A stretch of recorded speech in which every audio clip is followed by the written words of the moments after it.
we're going to break down exactly how much it cost Carla to start her tea business on Amazon. Then we're going to share all her numbers, including her revenue, all the costs, all the different Amazon fees, and her final profit. And at the end of this video, we're going to share the number one mistake that she made that cost her over $10,000. And this is a really easy mistake to make, so make sure you stay till the end so you can learn from this mistake so you don't have to make it yourself. And before we get started with the startup costs that Carla had, make sure to smash that like button because this is Carla being really honest, open, and vulnerable. So smash that like button for her. But let's get started with how much did it cost you to start selling on Amazon? And when you were looking to start your business, what was the first cost that you incurred to start your tea company?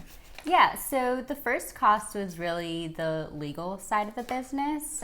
So that was around $800. So I used LegalZoom, which you had advised. Yeah. And by the way, Carla was one of the first students, like one of the first people I ever taught. So this was back in the day, and I mentioned to her that I'd use LegalZoom, and then she went and she used LegalZoom as well. And I want to point out that sometimes it's worth spending a little bit of extra money, not always, but sometimes to save some time. So let's talk, Right. What was some of the next fees that you had? Yeah, so the next fees were like the logo. Yeah. So I used 99 Designs, which was also a tip from you.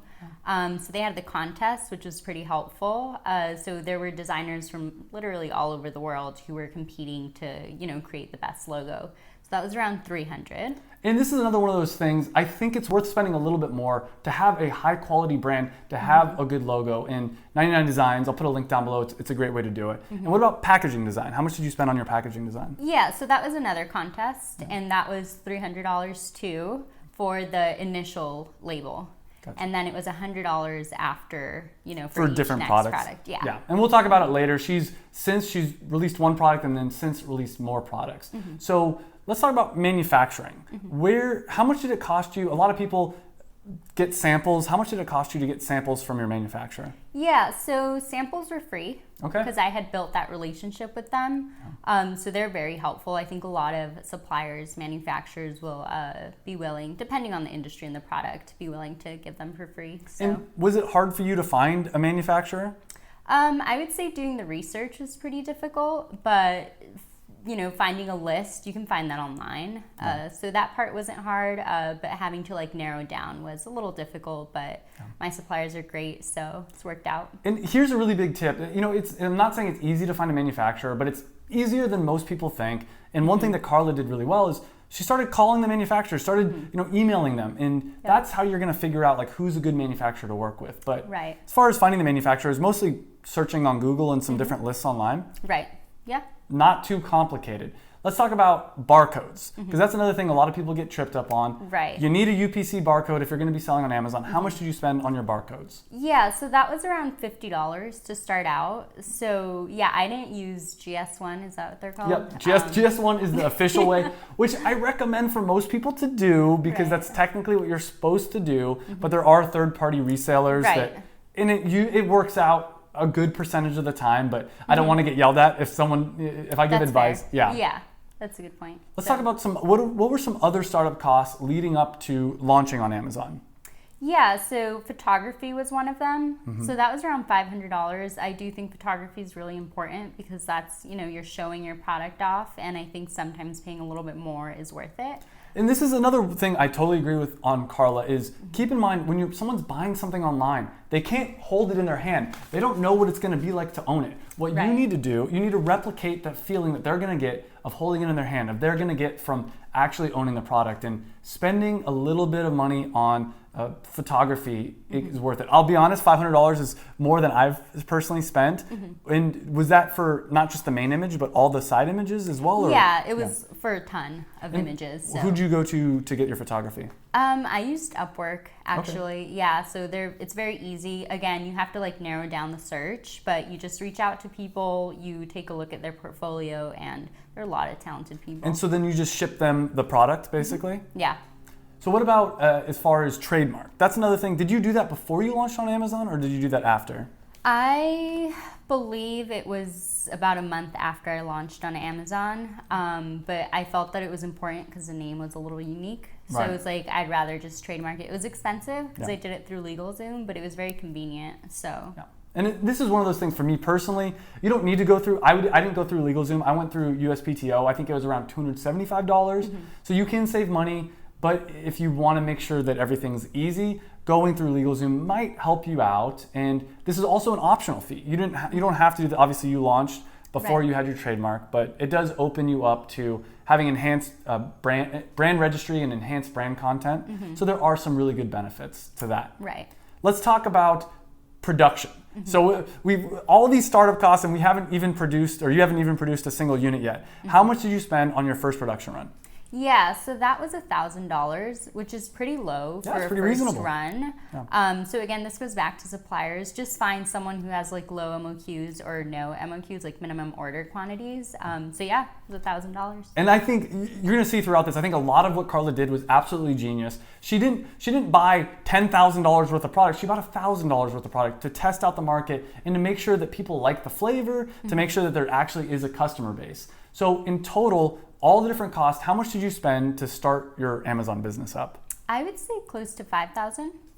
Yeah. That's not too bad. And this is what I always like to tell people. For the price of a junky used car, you can start a business on Amazon. For the price of a used car, you can get further. Like your Amazon business, in my opinion, will take you further in life than a used car ever will. Now we're going to share all her numbers from her first year of selling on Amazon, the revenue, profit, all that kind of stuff. But before we do, make sure to hit the subscribe button because I'm going to be sharing more student success stories like Carla's on this channel. And if you want to get those, you're going to have to hit that subscribe button. But in your first year of selling on Amazon, you did $44,000 in revenue, which is amazing. Thank you. But revenue is not profit. Let's break down, well, how much did it cost you for all the products that you sold in that first year? Yeah, so that was around $13,000 for the product.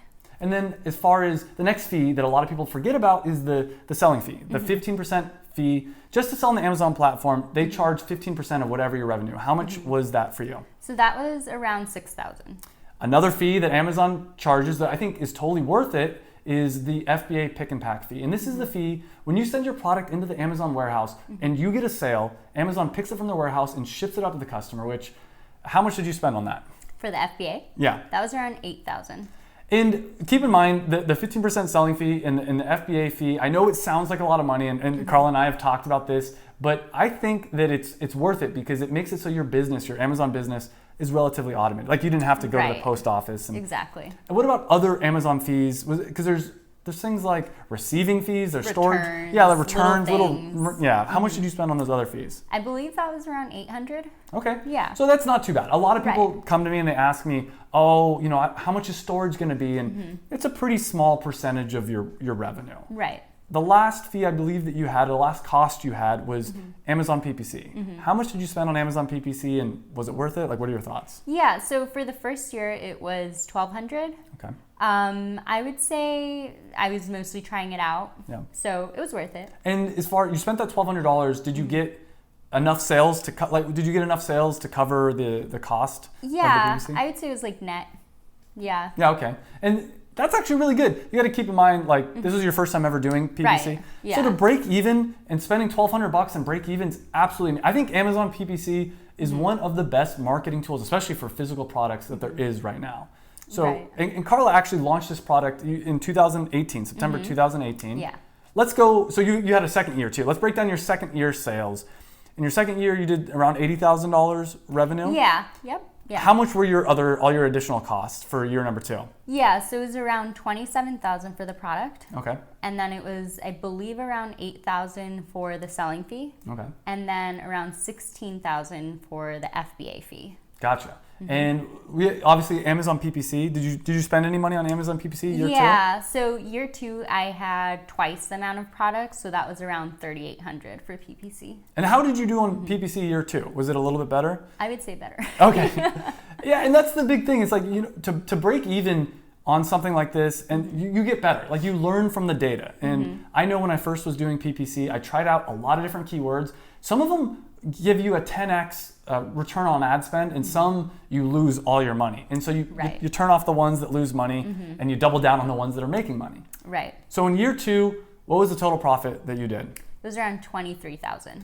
Which is really awesome. I mean, you got to keep in mind for a $4,000, $5,000 initial investment, you basically have a business. I mean, you have a business, you have a side income that's really amazing. For your first year, you had a full-time job while you were making this extra $13,000, right? Right, correct. And then year 2, were you doing your business full-time, or you were doing something else? I was doing a coding boot camp and running my business. And another thing I want to point out is year 2, we talked about this beforehand. How many hours a week were you dedicated to your Amazon business? Around 5.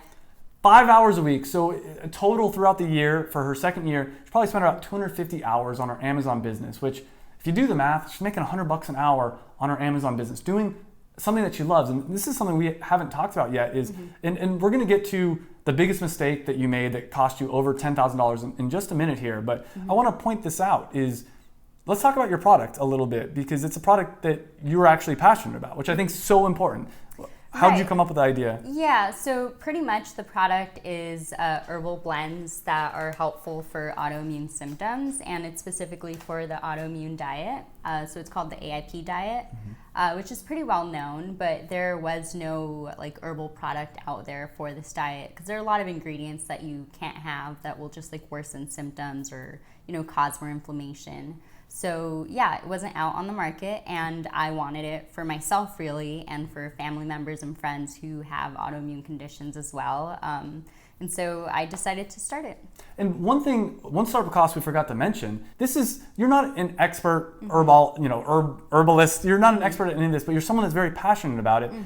How did you worked with an expert? How much did that cost you? Yeah, so that was around $1,000, which was pretty useful and important because I needed someone, you know, who was knowledgeable in the field and could create a product that was actually effective. And I want to point this out. This is another golden nugget, is like, you don't need to be an expert at your product. I helped my girlfriend Ariana create a set of wine flashcards, and she's not a sommelier. She didn't know a ton about wine when we first started, but she went on, she did the research, and then for that product, she hired a sommelier to double check and fact check everything. Same thing, I believe, with your product. You already had a general recipe, and you basically hired them and they double checked it and they made it a little bit better and everything. So don't let there's a lot of self-limiting beliefs out there. Even if you're not an expert at whatever you're passionate about, you can still create a product and maybe just hire an expert for a little bit of money. So let's get into your 3 biggest mistakes. And I want to talk about the first mistake, which was your packaging. And we'll save the $10,000 mistake for last. So your packaging. Let's talk about updating the packaging. Yeah, so I started out with the white pouch, which is like a label that you place on. You know, it was great to start out, but it definitely doesn't have that like appeal that print-on has. So I didn't switch the packaging until a couple months ago, actually. So yeah, I would have done it a lot sooner had I not been so scared to make the switch. And I love this, but I actually think what Carla did was genius. And I think a lot of people at home can learn from this. And the idea is to create something basic, simple, a minimal viable product. So to take a white pouch and just slap a sticker on it is very easy to do. And then once she saw that she was getting some success, she went and she upgraded to better packaging. And obviously, in hindsight, you know, she wishes she could have just gone back and done this from the beginning. But it's smart to start, you know, dip your toe in the water and just check things out. So let's talk about your second mistake and talk about wholesale a little bit. Yeah, so I would say the second mistake was not jumping into wholesale fast enough. I think Amazon is great to start out, but wholesale for CPG companies especially is really where the profit is. And I agree with this. Amazon is the easiest way in the history of the universe to start a physical product business. They make things extremely easy. Wholesale is a little bit more complicated, but right now, 80% or so of all retail sales are made in stores. So if you can get wholesale, if you can get into Whole Foods, that's really powerful. But if you can go to Whole Foods and say, hey, I'm already doing $80,000 a year on Amazon, it makes you look a lot more legit. And it also gives you some cash flow, because doing wholesale can be relatively complicated and there's a lot of different cash flow issues. So again, I think, you know, obviously getting into wholesale earlier can be very helpful, but I still think for most people out there, starting with Amazon is the way to go. So let's talk about the third mistake and the biggest mistake you made, mistake that cost you $10,000. What was that? Yeah, so I took forever to release my product line. I pretty much only had 3 products the first year, and the second year doubled that. My product line is 11 products. So there's no reason for the delay really, other than fear. So that was my biggest mistake. And Carla and I kind of disagree about that. I think she doesn't give herself enough credit because she wishes, she would have launched a product month after month after month. But keep in mind, when you're first starting a business, start with one product and then dip your toes in the water, make sure that it's doing well and give yourself time. And I think that in an ideal world, yes, launch product month after month after month. But there is a lot of fear when you're first starting a business. I remember when I first launched Performance Nut Butter, within 2 months of launching our product on Amazon, I was doing $10,000 a month profit, $30,000 a month revenue. And honestly, looking back, I wish I would have launched a second product within the first few months, but my mindset, I wasn't there yet. And so there is a little bit of fear with launching a new product. And I think what Carla has done has been absolutely amazing. And we did a full podcast on my new podcast, The Passion Product Show, where she shares how she's been getting into wholesale, how basically the entire process of starting a business. So if you haven't checked out the podcast yet, click down below and thanks for watching.